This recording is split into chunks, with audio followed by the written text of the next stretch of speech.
श्री राग महला तीसरा। जग हमें मैल दुख पाया,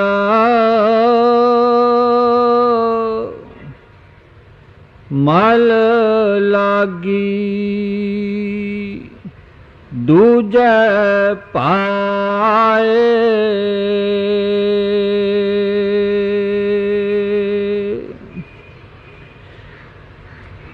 राधा स्वामी। यह बानी तीसरी पातशाही श्री गुरु अमरदास महाराज जी की बानी है। विषय हौमै की है। फरमाते हैं सारे जगत्र को हौमै की मैल चढ़ी हुई है और इसके कारण ये संसार दुखी है और इसने जिससे प्यार करना था उससे प्यार नहीं किया, जिससे प्यार नहीं करना था उससे प्यार किया। अब हम देखेंगे कि ये हौमै क्या है। हौमै पंजाबी लफ्ज़ है जिसकी माना है जब एक इंसान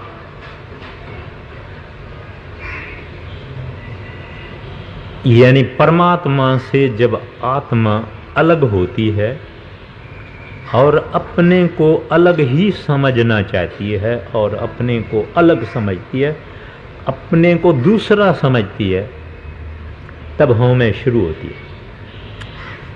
एक बहुत भारी मशीन है, उसका पुर्जा, एक पुर्जा उसके साथ जुड़ा हुआ है, मगर वो पुर्जा कहता है नहीं, मेरा इस मशीन के साथ कोई ताल्लुक नहीं है, मैं फलाना पुर्जा हूँ और मैं खुद हूँ और मेरी भी हस्ती है।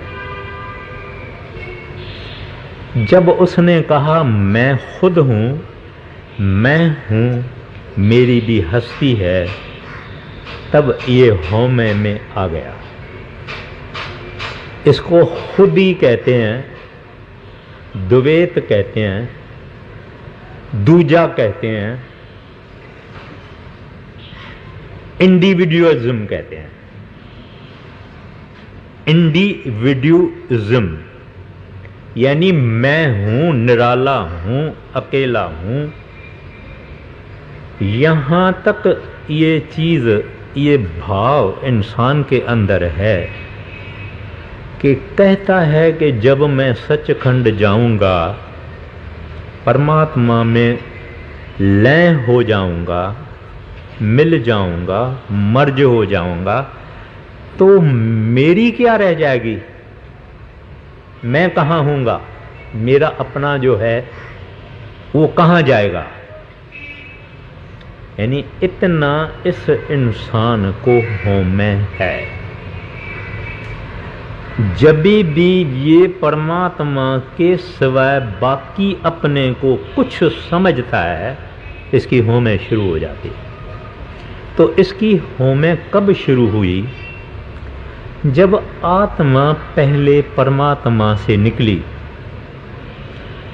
आहिस्ता आहिस्ता नीचे आई, इन्होंने ब्रह्म से मन को लिया, माइंड को लिया, फिर नीचे आई, इसने एस्ट्रल बॉडी लिया, उससे पहले इसने कॉजल बॉडी लिया, उसके बाद में ये आई, ये शरीर लिया, ये जामा लिया। अब ये अपने को समझता है कि मैं फलाना हूँ। एक आदमी का नाम त्रिलोकचंद है, खूबसूरत है, जवान भी है, शाहूकार भी है। एक दूसरा आदमी, उसका भी नाम त्रिलोकचंद है, वो मामूली आदमी है। उस आदमी को हम अगर कहते हैं त्रिलोक चंद, कहता है नहीं, त्रिलोक चंद दो है, मैं फलाना त्रिलोक चंद हूं। यानी वो अपने को एक खास चीज समझता है। इस वास्ते होमें शुरू हो गई। अब ये मन जो है, जब अपने इस सब बॉडीज से शरीर में इसने प्रवेश किया तो अपना आप नाम भी रखवा लिया, मैं फलाना हूं, मैं फलाना हूं, और इंद्रियों के जरिए बाहर आ गया। माना आत्मा को शक्ति मिली परमात्मा से, उस आत्मा ने शक्ति दी मन को, और मन इंद्रियों के कब्जे में आ गया और इंद्रियों से सब बुरे बुरे काम करवाता है। और इस वास्ते इसके ऊपर मैल इकट्ठी होती है। और मैल कैसे इकट्ठी होती है? अगर कोई आदमी पराई स्त्री को खूबसूरत समझ के उसकी तरफ फकत देखा, मैल इकट्ठी हो गई। एक चोर है, किसी आदमी के पॉकेट को देखा कि ऐसा काटूंगा, ये आदमी भोला है, सीधा है, मैं इसका पॉकेट से इसका बटुआ निकाल दूंगा, चाहे अभी तक निकाला नहीं है, लेकिन मैल इसके ऊपर चढ़ गई। एक आदमी का बुरा सोचा कि ये ऐसा हो जावे, इसका ऐसा हो जावे, मैल चढ़ गई। इस तरह से इसके ऊपर में जुगों जुगों से मन के कर्मों से, मन के विचारों से, मन के वचनों से मैल चढ़ी हुई है। यहां तक इसको पता ही नहीं है कि मेरा असल मालिक कौन है। न पता है, न फिक्र है, न परवाह है। मालिक को भूल गया, क्योंकि मन के ऊपर मैल चढ़ी हुई है। अब इस संसार में आके इसकी ये हालत है तो ये परमात्मा की अंश, इसके अंदर नाम गूंजता है, सत्य देश से, सचखंड से आया हुआ है, बड़ा इसका पावड़ है इसके अंदर, लेकिन ढका हुआ है, गुप्त है, इस मैल के कारण। तो जमींदार, अब इसका फसल तैयार है, फिर भी इसको डर है कहीं बरसात तो नहीं आएगी, मैं ये फसल अपने घर में ले जाऊंगा कि नहीं, इसको डर है। एक स्कूल का, कॉलेज का छोकरा जवान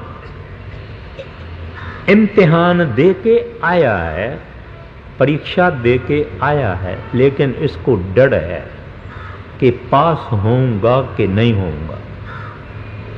मां का एक बच्चा स्कूल में बस में चढ़ के गया है, मां को फिक्र है कि कहीं रास्ते में जब बस से उतरेगा, स्कूल में जाएगा, उस वक्त इसको कोई नुकसान तो नहीं होएगा, इसको डर है। कॉन्ट्रैक्टर एक म्युनिसिपैलिटी का, गवर्नमेंट का ठेका लेता है, इसको डर है कि कहीं नुकसान तो नहीं हो जाएगा। अब ये डर इसको क्यों है? क्योंकि इसको नॉलेज नहीं है, इल्म नहीं है, ज्ञान नहीं है। इस वास्ते जैसे एक अंधा घर में टोह टोह के काम करता है कि ये क्या है, ये क्या है, ये क्या है, ऐसे इस संसार में ये अंधे की तरह से चलता है। कोई टेलीग्राम आ गई तो मालिक सोचता है कि कोई दुख की खबर होगी या सुख की खबर होगी, कोई बधाई होगी या किसी के मृत्यु की खबर होगी, इसको पता नहीं है। क्यों पता नहीं है?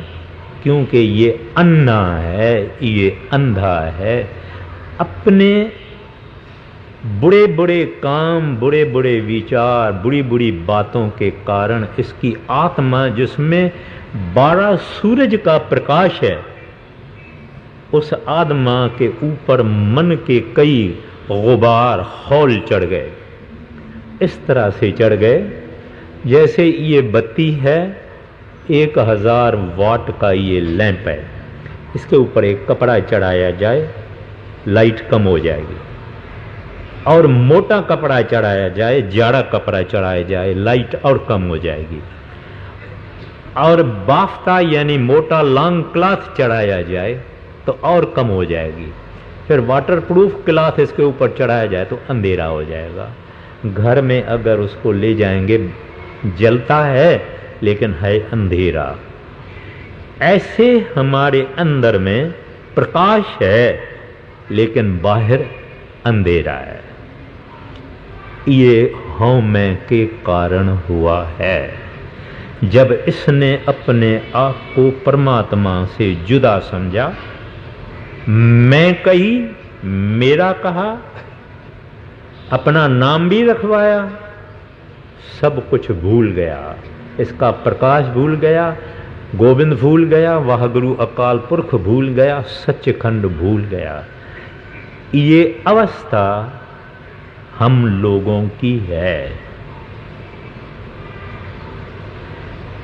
अब ये शुरू क्या करता है? कुछ दान, कुछ पुण्य, कुछ तीर्थों पे जाना, कुछ शास्त्र, वेद, ग्रंथ वगैरह पढ़ना। इस तरह से इसको असल चीज ना मिली, क्योंकि इसने बाहर बाहर तलाश करने की कोशिश की। बाहर ना किसी को मिला, ना किसी को मिलेगा। दान अच्छा है, पुण्य अच्छा है, लेकिन परमात्मा को मिलाने के लिए, अपनी असलियत को हासिल करने के लिए इसका फायदा नहीं है।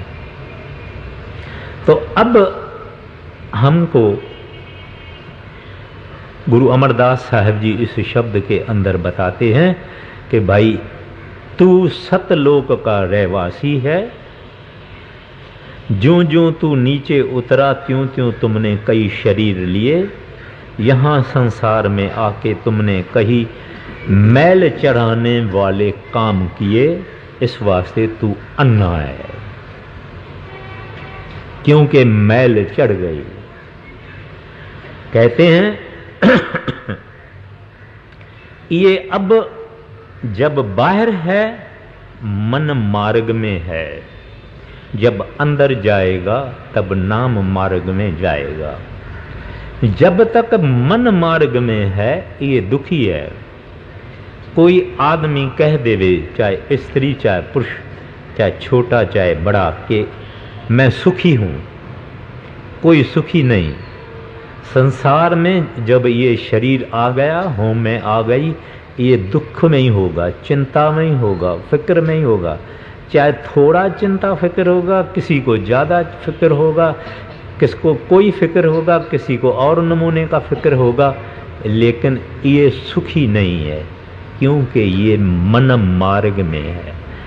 जो कुछ बाहर है वो मन मार्ग है।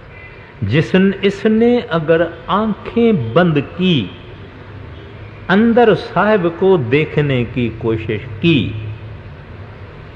तो ये नाम मार्ग में चला गया। क्योंकि बाहर परमात्मा की कुदरत है, परमात्मा की रचना है, बाहर क्रिएशन है, मगर इसका साहिब जो है वो हमारे अंदर है। सब सुखों का जो दाता है वो हमारे अंदर है। तो खोज भी अपने को अपने अंदर करनी होगी। तो इस शब्द के अंदर गुरु अमरदास साहब जी इस बात का बड़ी डिटेल में बयान करते हैं। आगे, जग हमें मैल दुख पाया,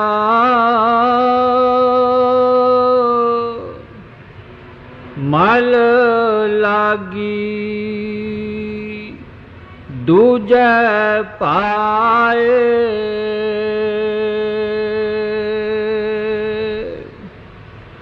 मल हमें तोती किवें ना उतरै, जे सो तीर्थ नाए। अब ये किसी आदमी के पास गया, किसी पंडित के पास गया, किसी योगी के पास गया, किसी जति के पास गया, भाई हमारे पाप कैसे उतरेंगे, मल कैसे उतरेगी। उसने उसको सलाह दिया कि तू तीर्थों पर चला जाओ, वहाँ नदियाँ हैं, उस नदियों में स्नान करो, तुम्हारी मल उतरेगी। ये आम विचार हमारे हिंदुस्तान में है, और हिंदुस्तान में 68 यानी 68 तीर्थ स्थान है।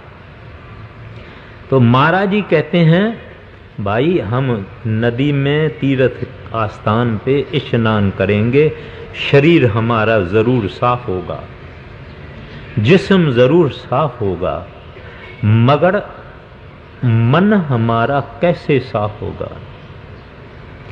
गुरु नानक साहब जी महाराज पहली जपजी साहब में बड़े सुंदर 2 कड़ियाँ फरमाते हैं। भड़िए हथ पैर तन देह, पानी धोते उतरस खे, मूत पलीती कपर होए, दे साबुन लइए ओह धोए। कहते हैं प्यारा, अगर तुम्हारे जिस्म को मल लगी, मिट्टी लगी, गंदगी लगी, तो पानी में स्नान करने से पानी से साफ हो जाएगी। मगर अगर बहुत खराब गिलाजत यानी मूत यानी मूत्र तुम्हारे कपड़ों को लग गया, तुम्हारे शरीर को लग गया, कैसे साफ होएगा। तुमको साबुन लेना पड़ेगा। एक तो फकत पानी से साफ हो गया, अब भी बहुत खराब है, साबुन लेना पड़ेगा तो वो धो जाएगा। फिर सवाल होता है कि भड़िए मत पापा के संग। कहते हैं अगर तेरी मत माना मन बहुत मलिन है, एक आदमी है महाक्रोधी है, जिससे लड़ाई जो आवे लड़ाई, जिससे आवे लड़ाई झगड़ा, लड़ाई झगड़ा, लड़ाई झगड़ा, क्योंकि उसके अंदर क्रोध प्रधान है। एक आदमी है जिसके अंदर काम प्रधान है, नजर बहुत बुरी है, हर जगह आंख उसकी जाती है, मन में खराब विचार आते हैं। अब वो कामी, अब वो क्रोधी अगर गंगा में जाके 1 स्नान करे, 10 स्नान करे, 20 स्नान करे, ये तो रोग अंदर का है, ये तो रोग बदन का नहीं है, जिस्म का नहीं है, बॉडी का नहीं है। ये इसका क्रोध कैसे जाएगा, इसका काम कैसे जाएगा। फरमाते हैं वो धोपे नामे के रंग। कहते हैं ये नाम रूपी साबुन से जाएगा। अब फिर सवाल होता है नाम क्या है। हम अगर राम राम राम कहें, अल्लाह अल्लाह अल्लाह कहें, राधा स्वामी राधा स्वामी राधा स्वामी कहें, तो हमारा मन साफ हो जाएगा, काम निकल जाएगा, क्रोध निकल जाएगा, कभी नहीं निकलेगा, लोभ निकल जाएगा, मोह निकल जाएगा, अहंकार निकलेगा, बिल्कुल नहीं निकलेगा। सारी जिंदगी अगर ये जपता रहे, ये नहीं जाएंगे। इसको तो साफ करने के लिए सच्चा नाम चाहिए। वाणी कहती है नाम में ही ते सब कुछ हुआ। अब वो नाम क्या है जिससे काम क्रोध लोभ मोह अहंकार जाएगा या और हमारी खराबियां जाएंगी? नाम में ही ते सब कुछ हुआ, बिन सतगुर नामुन जापै। कहते हैं वो नाम जिससे हमारी ये मल निकल जाएगी। उसने सारी सृष्टि पैदा की है, सारा जगत पैदा किया। वो नाम जिसके कारण ये जगत चल रहा है, हम सब जिंदा हैं, सारी कारोबार अंतर बाहर जो चलती है उस पावर के कारण चलती है। तो इस वास्ते कहते हैं मल हमें धोती किवें न उतरे जे सौ तीर्थ नहाए। कहते कैसे साफ होगी मल? चढ़ी हुई है मन पर, 100 तीर्थों में नहावे इसकी मल नहीं जाती। मल तो नाम से ही जाएगी। आगे मल हमें तोती किवें ना उतरै जे सौ तीर्थ नाए।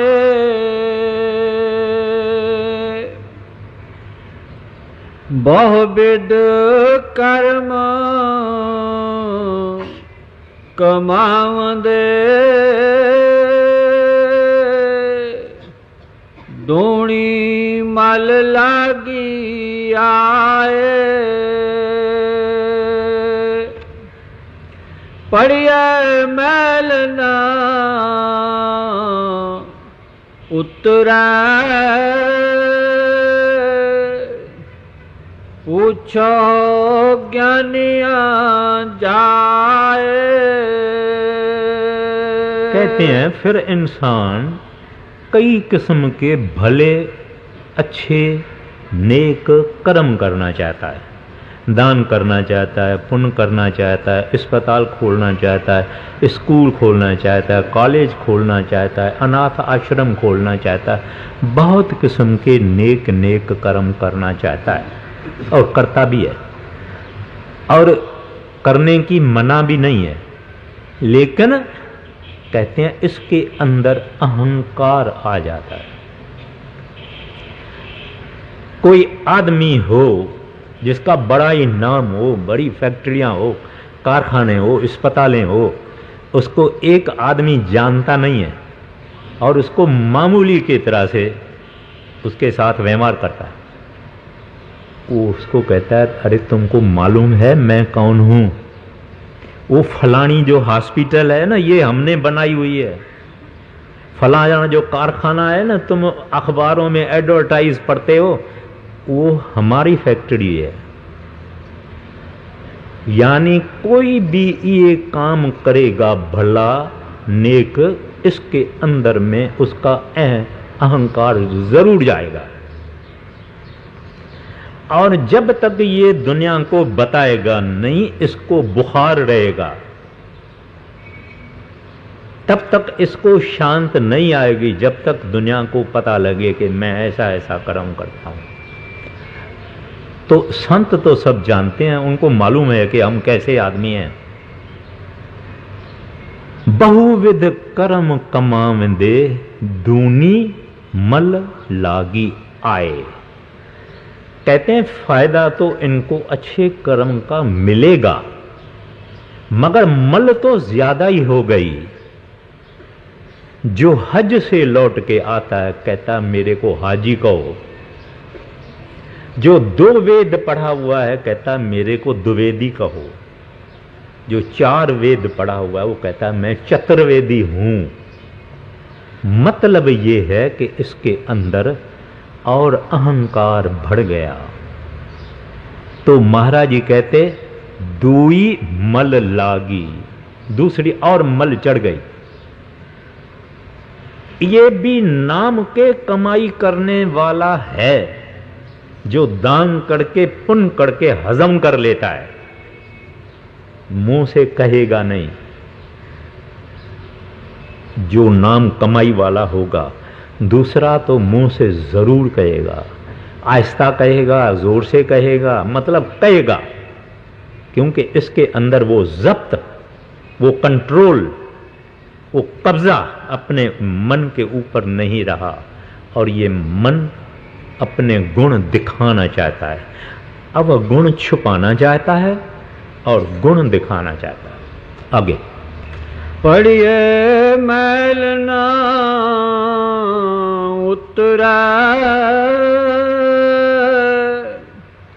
पूछो ज्ञानिया जाए। कहते हैं फिर ये क्यों है? क्योंकि ये जितने भले कर्म करता है, शुभ कर्म करता है, नेक कर्म करता है, ये बाहरी है। जो कुछ बाहरी है वो मल चढ़ेगी। जब ये किसी कामिल उस्ताद, वाकिफकार, टीचर, मुर्शिद, गुरु, संत, महात्मा के पास जाएगा और इसको नाम की बख्शिश मिलेगी, और ये भजन में बैठेगा, मेडिटेशन में बैठेगा, साधना करेगा, जब इसकी सूरत गोडों पर आ गई तो टांगों तक मैल उतरी, कमर तक आ गई तो ज्यादा मैल उतरी, यहां तक आ गई तो कुल्हे तक, मोडियां जिसको कहते हैं, आ गई सफाई। जब यहां अंदर आके अंदर चला गया, सारे शरीर की आंखों तक सफाई हो गई। मगर मेहनत से, किताब पढ़ने से नहीं। अपने संत मत के 100-150 किताब हैं, आप पूरा पढ़ो, जरूर पंडित बन जाओगे, राधा स्वामी पंडित बन जाओगे। लेकिन करनी एक और चीज है। एक आदमी है गांव का, एक औरत है गांव की, नाम ले लिया, उसके पास झंझट है नहीं, थोड़ा काम है, थोड़ा उसने अपने को फैलाया हुआ है, आंखें बंद करके बैठ के विश्वास किया, मुझे सच्चे सतगुरु ने नाम दिया है, कमाई उसकी चालू है पहले दिन से। वो सब किताबें पढ़ के हजम करने वाला उसके मुकाबले में खड़ा भी नहीं हो सकता है। वो अंदर जाती है, अंदर का अभ्यास करती है, अंदर साहिब है, वो बाहर के इल्म पढ़ता है, बाहर का सब कुछ करता है, मन के साथ लड़ता नहीं है, मन के साथ झगड़ा नहीं करता है। गुरु अमरदास साहब जी महाराज की फरमाते हैं, मन नाल झगड़ा, मन नाल सत्ता। मन नाल झगड़ा जरूर करना है और एक दिन ये हमारा साथी बन जाएगा, माना हमारा दोस्त बन जाएगा। तो कहने का मतलब ये है, पढ़िए मैल न उतरे, पूछो ज्ञानिया जाई।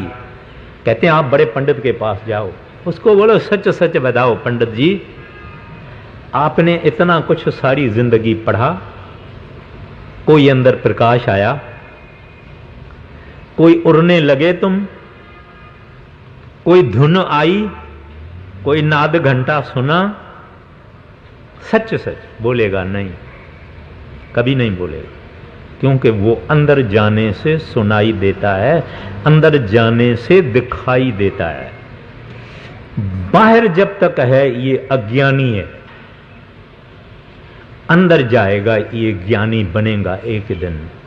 इस वास्ते कहते हैं पूछो ज्ञानियां जाए। बड़े महाराज जी एक दफे रावलपिंडी में धर्मशालाएं, उस जमाने में होटल वोटल बहुत थोड़ी होती थी, कम होती थी, आम लोग जाके धर्मशाला में रहते थे और गुरुद्वारा भी था, उधर मंदिर भी था, सब कुछ था। तो एक आदमी था जिसने पता नहीं 100 से ज्यादा वाड़ी श्री गुरु ग्रंथ साहब के भोग लगा डाले थे। उससे पूछा, भाई जी आपको कोई अंदर प्रकाश है, आपको कोई अंदर ध्वनि सुनाई दी? उन्होंने कहा, सच पूछते हो तो नहीं, हम तो पढ़ते हैं, बाकी हमको कुछ पता नहीं। तो किसी से भी अपने जो जिन्होंने नाम भी लिया है क्योंकि संत मत सच में विश्वास रखता है, हम लोग जिन्होंने नाम लिया है वो भी जो भजन में नहीं बैठे अगर बातें करते हैं तो वो सुनी सुनाई बातें करते हैं।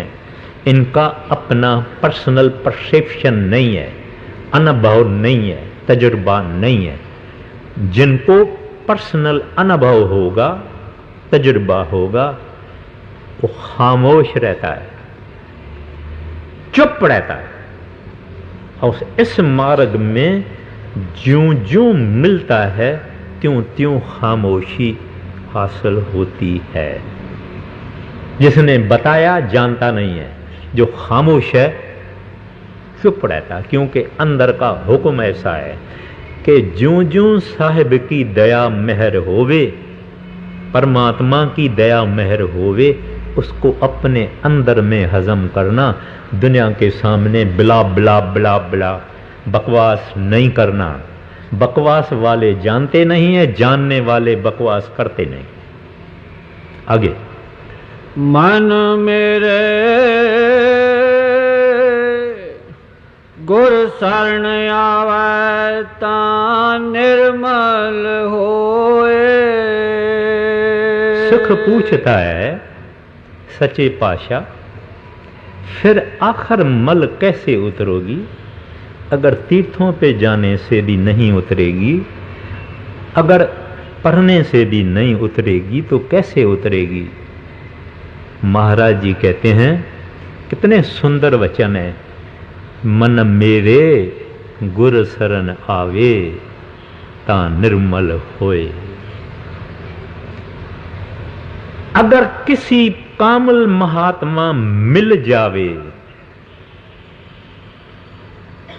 और इंसान को उसमें फेथ हो जावे, विश्वास हो जावे, उसकी शरण में जावे, शरणम गत्ता मी कि प्रभु मैं तो थक गया, कृत कर्म के बिछड़े कर कृपा मेलो राम, 4 कुंठ दे 10 बर में थक आयो प्रभु की शाम।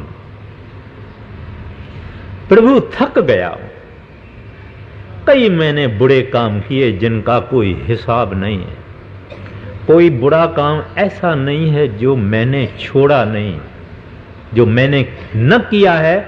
ऐसी मेरी हालत है कि मैंने सब बुरे काम किए। अब आपकी शरण में आया हूं,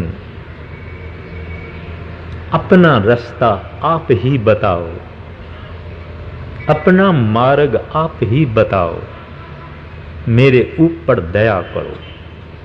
मन मेरे गुर शरण आवे ता निर्मल होवे। कोई ऐसा कामिल जरूर चाहिए जिसकी अपनी महल उतरी हुई होवे, तो दूसरे को, जो खुद सोया हुआ होगा वो दूसरे को कैसे जगाएगा? जो खुद अंधा होएगा दूसरे को कैसे दिखाएगा रास्ता?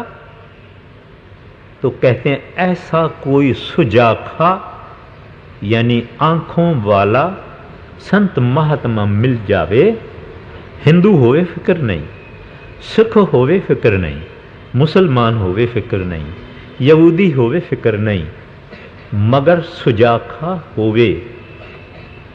ऐसे की शरण लेने से बात का रहस्य मिलेगा, राज मिलेगा। आगे, मन मेरे गुर शरण आवे ता निर्मल होए।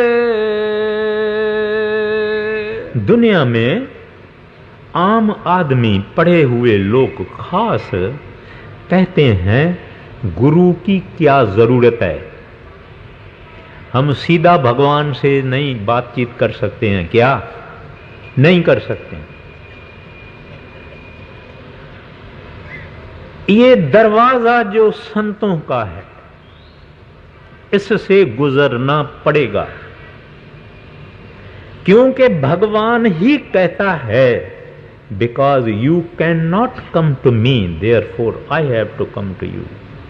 ऐ प्यारा, तू मेरे पास आ नहीं सकता, इस वास्ते मैं तेरे पास मुझे आना पड़ता है। मत कोई भरम भूले संसार, गुरु बिन कोई न उतरस पार। जमींदारी सीखनी है, जमींदारों के पास जाना पड़ेगा। डॉक्टरी सीखनी है, चाहे इम्तिहान भली पास हो जावे, अस्पताल में जरूर जाना पड़ेगा। इस तरह से वकीली वकालत सीखनी है तो BA LLB पास करने के बाद भी वकील के मातहत इसको काम करना पड़ेगा।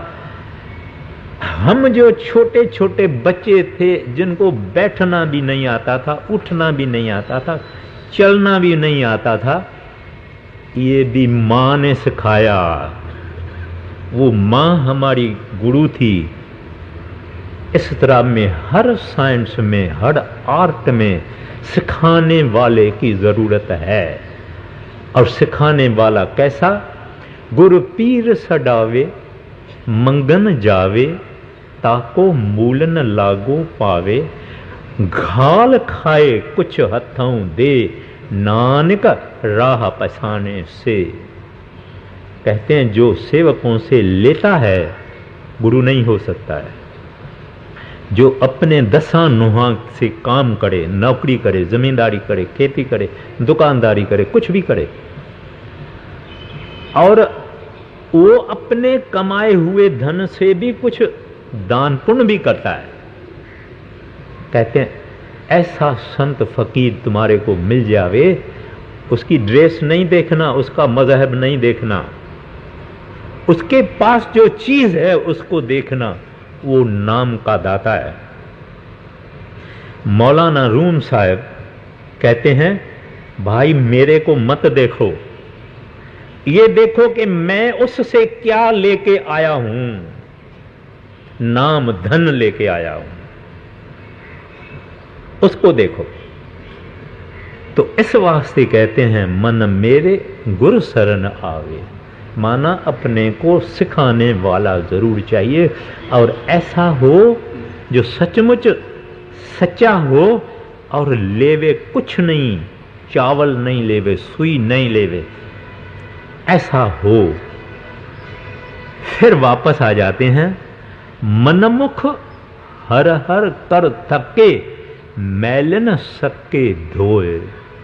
कहते हैं जो मनमुख है, जो अपने अक्ल से दुनिया की किताब पढ़ के, बहस मुबैसा करके, फैलसूफ फिलोसोफर्स के साथ बातचीत करके, जो आप ही आप परमात्मा को मिलना चाहता है, उसको श्री गुरु ग्रंथ साहिब में कहा गया है मनमुख, क्योंकि वो गुरुमुख होना नहीं चाहता है। तो कहते हैं वो मनमुख भली हरि हरि कहे, गोविंद गोविंद कहे, राम राम कहे, जो कुछ कहना है इसको कहे। कहते हैं मनमुख हर हर कर थके, मैल न सके धोए।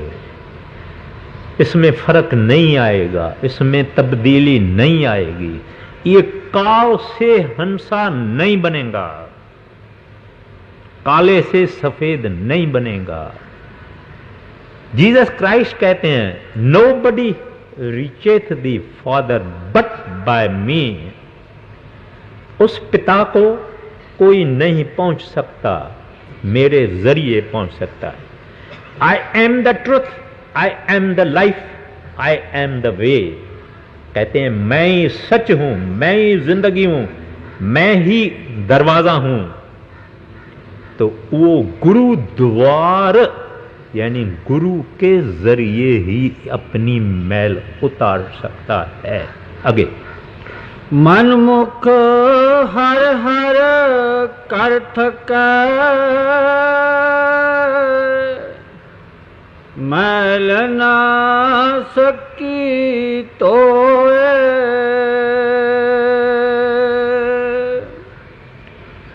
मन मैल भगत ना होवई,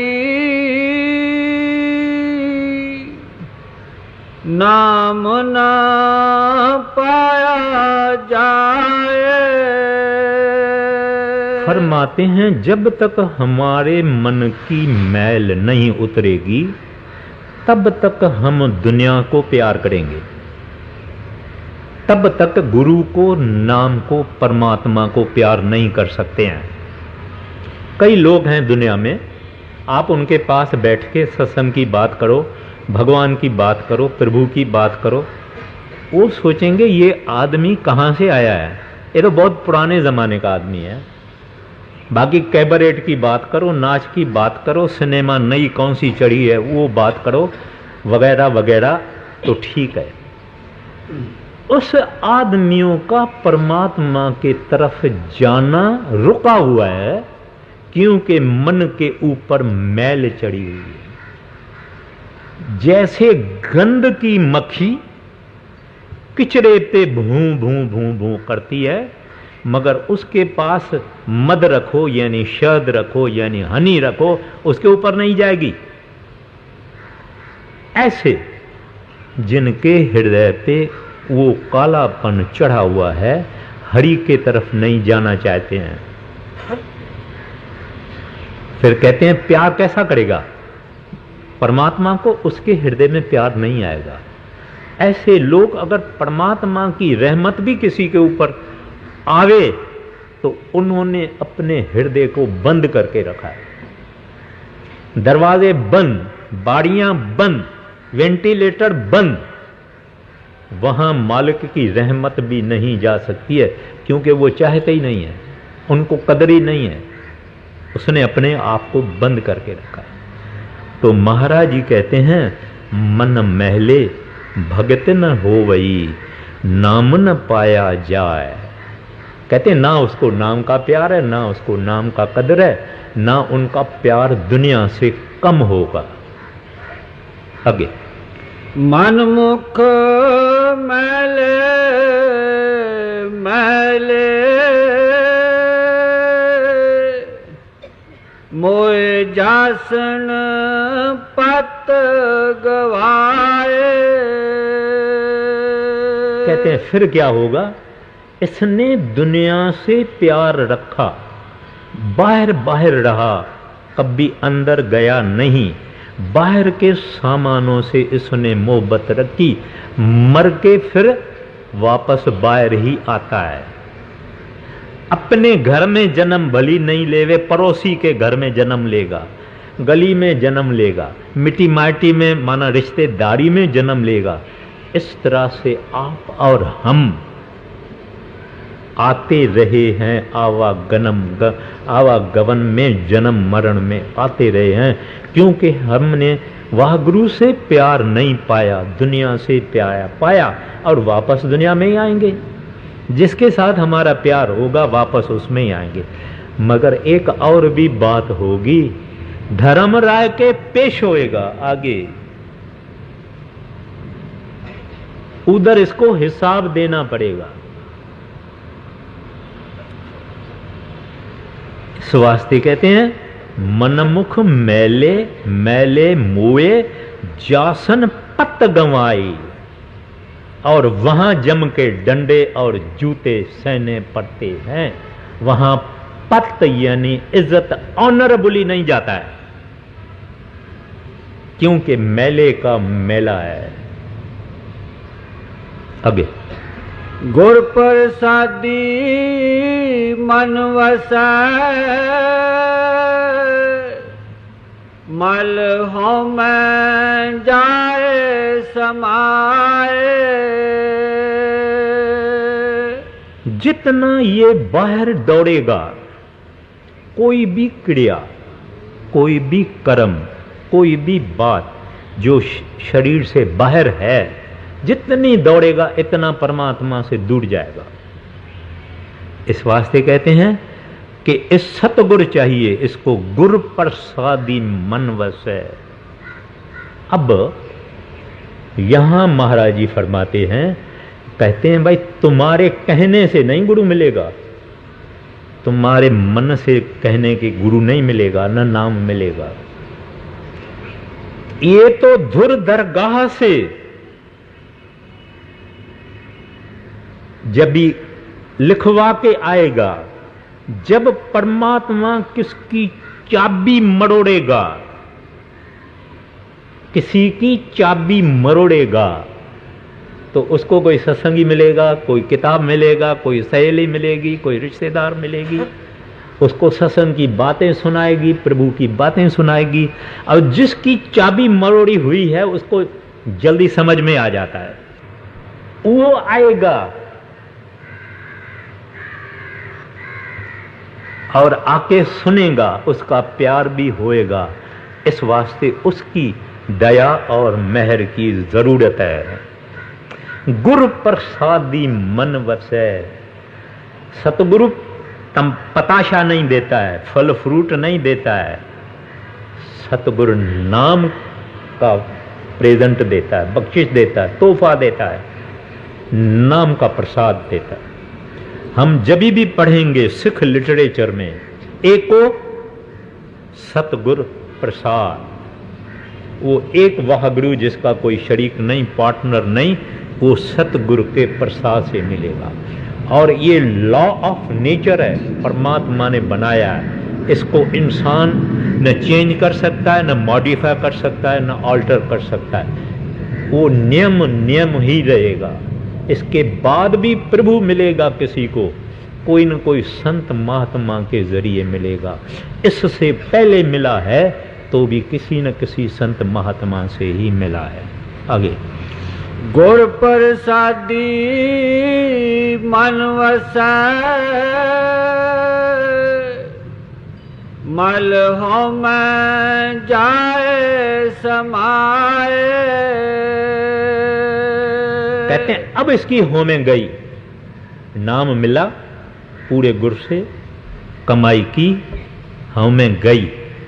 अब ये आगे बोलता था, ये मैं, ये मेरा, अब बोलता है तू, तेरा। प्रभु मैं कौन हूं? प्रभु पैसा अगर मेरे पास है आपने दिया हुआ है, मेरा कुछ नहीं। तंदुरुस्ती है आपने बख्शी हुई है, मेरा कुछ नहीं। अगर बुद्धि है आपने बख्शी हुई है, मैं किस चीज का नाज करूं, मैं किस चीज का अहंकार करूं, मैं किस चीज का गौरव करूं, जब दाता ही तुम हो।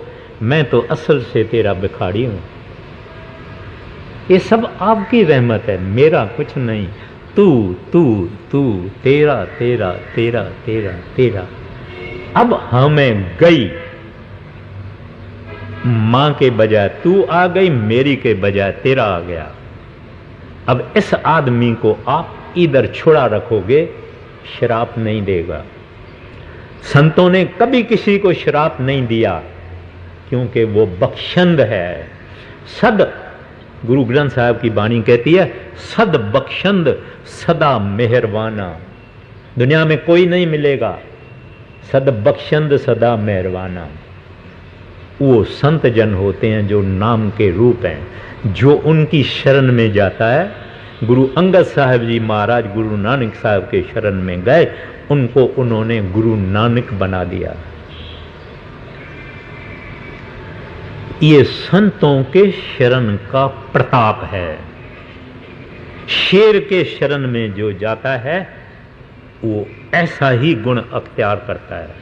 तो ये असल में ये दुनिया वाले शेर नहीं, ये रूहानियत के शेर, ये अध्यात्मक शेर जो हैं, जो इंसान को नेक पाक करके, साफ करके सचखंड में वाहगुरु के गोदी में ले जाते हैं, ये संत शेर है।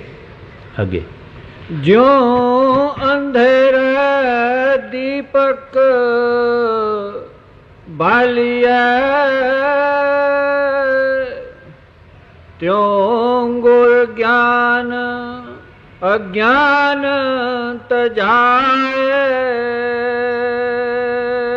आगे हम किया हम करेंगे, हम मूर्ख गवार।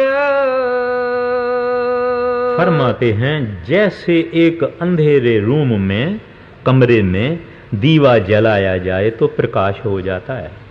कहते ऐसे ये जिसके अंदर में नाम जिसको मिला और उसने कमाई की, मेहनत की, अभ्यास किया, करनी की, साधना की,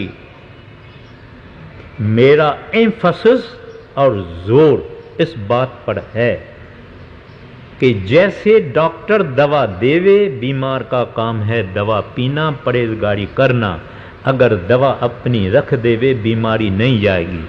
ऐसे जिसको नाम प्राप्त हुआ है उसको कमाई करने से अंदर उजाला होता है। गोसाई तुलसीदास रामचरितमानस में कहते हैं अगर एक आपके घर का जो दरवाजा है वहां आप दीवा जला के रखो तो अंदर भी लाइट आती है, बाहर भी लाइट आती है। ऐसे कहते हैं अगर तेरे अंदर नाम की प्रकाश होएगी, तेरा अंदर भी उजाला हो जाएगा, बाहर भी उजाला होएगा। बाहर भी तू नहीं देखेगा ये गरीब है, ये शाहूकार है, ये स्त्री है, ये पुरुष है, ये गोरा है, ये काला है, ये बदशक्ल है। उसका बाहर भी उजाला हो जाता है, अंदर भी उजाला हो जाता है, बाहर भी। सर्व में वो उस प्रभु को देखता है, वागुरु को देखता है, अकाल पुरख को देखता है। आगे हम किया हम करेंगे, हम मूर्ख गवार। करने वाला विसरिया, दूजा पाए प्यार। कहते हैं जिस साहिब ने सब कुछ बनाया, जिसने सब कुछ रचना की, जितने तुमको सब कुछ दिया, तू उसको भूला फिरता है, तू उसको भूल गया, देने वाले को भूल गया। जपजी साहब में जाता है, आता है, सबना जियां का एको दाता सो मैं विसर न जाई। मगर हम ऐसे कर्तघ्न हैं, बेशुक्र हैं, थैंकलेस हैं, उस देने वाले को हम भूल गए। करने वाला विसरिया, दूजे भाई प्यार। कहते हैं उनकी चीजें, उसके सामान, उनके पदार्थ, उनकी विभूति, उनको प्यार करते हैं, लेकिन जिस साहिब ने बनाया और दिया उसको हम भूल जाते हैं। जो अपने पैदा करने वाले को भूलेगा वो सुखी कैसे रहेगा। श्री गुरु ग्रंथ साहब की बानी कहती है, तुध चित आए महा आनंदा, जिस विसरे मर जाई। कहते हैं प्रभु जब तू मेरे चित्त में आता है, माना तेरी याद है, कांस्टेंट रिमेम्बरेंस, जब तेरी याद मेरे हृदय में है, महा आनंदा, कहते हैं खुश हूं, बहुत खुश हूं, तू विसरे मर जाई। यानी ये संतों का, ये नाम के कमाई करने वालों का हाल है कि उसके बगैर वो नहीं रह सकते, जैसे मछली पानी के बगैर नहीं रह सकती है। उनमें ही रहते हैं, वो ही उनके इर्द गिर्द है, उसके बगैर वो कुछ है नहीं। इस वास्ते कहते हैं करने वाला विसरिया, दूजे, दूजे माना दूजा, द अदर, परमात्मा के सिवाय जो कुछ है सब मैल है, फकत ये एको सतनाम करता पुरख है। कहते हैं हमने उस साहिब को भूल गए हैं, इस वास्ते ही दुखी हैं। हाँ जी। करण वाला विसरिया दूजा पाए प्यार, माया जेवड दुख नहीं, सब पाव थक संसार। कहते हैं ये जो माया, एक माया का मतलब है धन, दूसरा माया का मतलब है कि प्रभु के बगैर बाकी जो है वो परछावां है, वो शैडो है, वो फानी है। कहते हैं इस जैसा कहीं दुख नहीं। अमीर से पूछो जाके, गरीब तो 2 रोटी खा के थोड़ी भूख लेके पांव पेट में सो जाएगा, करारे मारेगा, मगर उस अमीर से पूछो जिसका यहाँ कारखाना है, वहाँ फैक्ट्री है, वहाँ ऑफिस है, लंदन में है, हांगकांग में है, सब जगह है, उससे पूछो उसको नींद आएगी? उसको 8-7 तो टेलीग्राम रोज आते हैं। डॉक्टर वो इतने पैसे वाले हैं कि डॉक्टर को खरीद लेते हैं, वो साथ चलता है कि कहीं देखना हमारी दिल की धड़कन बंद न हो जाए। उसको नींद कैसे आएगी जितने इतना सब सामान इकट्ठा किया है, उसको नींद कैसे आएगी? उसको तो दवाइयों से, टैबलेट से, गोलियों से नींद करनी पड़ती है। तो इस वास्ते ही हमको कहा जाता है माया में बहुत दुख है। माया जेवड दुख नहीं, सब भाव थके संसार। कहते हैं फिर भी दुनिया थकती नहीं है इससे। हमारे अंदर में एक खामोश आवाज है, और still more, still more, still more. ये सुखी कैसे रहेगा? नहीं सुखी रह सकता है। दुख, चिंता, मौत का डर, हिसाब का डर, ये हमारा गुमाश्ता, ये हमारा पार्टनर न ले जावे, कोई एम्प्लॉय न ले जावे, कोई ये न ले जावे, कोई वो न ले जावे, ऐसा इसको हमेशा लगाओ। कहीं इनकम टैक्स वाले, कहीं सेल्स टैक्स वाले, कहीं एनफोर्समेंट वाले, इसको हमेशा ये फिक्र लगी हुई है। तो महाराज जी कहते हैं माया में भाई बहुत दुख है। आगे, गुरमति सुख पाइया सच नाम उर्धार। कहते हैं गुरुमति, कोई वाकफकार, गुरु की मत, मन की मत नहीं, क्योंकि हम मनमुख हैं। अपने को जब मन की मत छोड़ के, सुट के गुरु की मत लेंगे, पाइए सुख सच नाम उर्धार। कहते हैं सच्चे नाम की प्राप्ति होगी, मगर भजन से, कमाई से। आगे, जिसनु मिल सो मिला हो तिस बलिहार जाओ। कहते हैं जिसके ऊपर वो साहिब मेहरबान होवे तभी इसको नाम मिले और वो कमाई करे। गुरु अमरदास साहिब जी महाराज कहते हैं वो बहादुर है, वो मुबारक है जो इस दुनिया में आके सच और झूठ को परख के सच से लम लगाई, सच से प्रीत लगाई, वागड़ू से प्रीत लगाई। कहते हैं हाँ तिस बलहारी जाऊं। गुरु साहब खुद कहते हैं मैं इस आदमी के ऊपर बलहारी जाता हूं, क्योंकि मर्दों का काम है भजन में 2.5 घंटा बैठना, 2 घंटा बैठना, 3 घंटा बैठना और दुनिया के फिक्रात को हटा के और एकत्रित अपने को करना मर्दों का काम है, बहादुरों का काम है, शेरों का काम है। नहीं तो हम बोलते हैं कमर में दर्द हो गया उठो, पाँव में दर्द हो गया उठो, ये हो गया उठो।